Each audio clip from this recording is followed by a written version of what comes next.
Frères et sœurs dans le Christ, Shalom.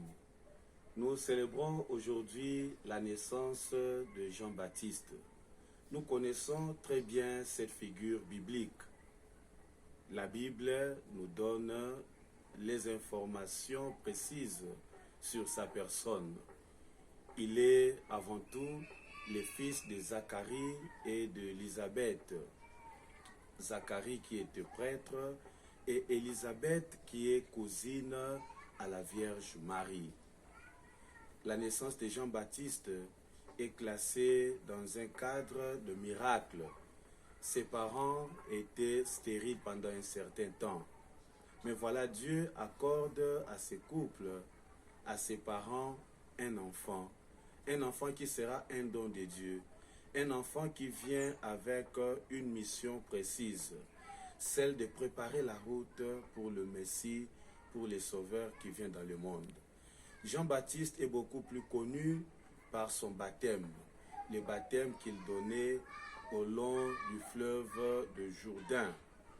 Et son baptême avait pour mission d'amener le peuple à la conversion, à la repentance, c'est-à-dire de laisser le mal et de suivre la voie de Dieu. Il disait lui-même, « Moi je vous baptise dans l'eau, mais celui qui viendra après moi, celui-là est plus grand que moi, il vous baptisera dans le feu. » Si nous voulons parler une fois de plus de cette figure, de cette personne, il nous donne une leçon d'humilité. Jean-Baptiste est resté fidèle à sa mission. Jean-Baptiste n'a pas détourné le peuple qui l'écoutait. Il pouvait bien le faire. Nous le voyons aujourd'hui dans notre société. Il y a des personnes qui ont reçu une mission, mais ils ont transformé cette mission. Ils ont détourné même la masse. Mais il le disait toujours, je ne suis pas le Messie, mais le Messie viendra après moi. Il faut que je diminue et qu'il croisse.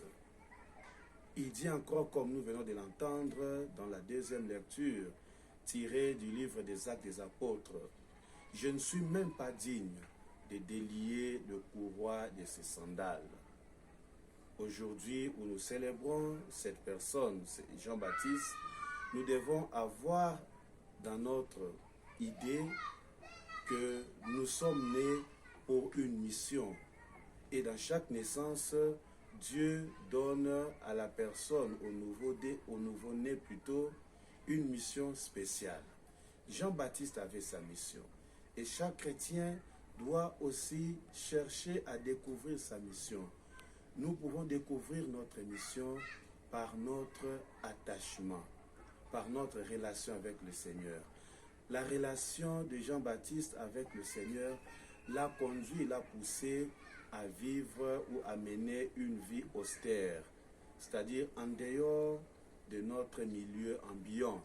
Il est allé vivre dans le désert pour être en communication avec le Seigneur, pour surtout éviter de se détourner de sa mission.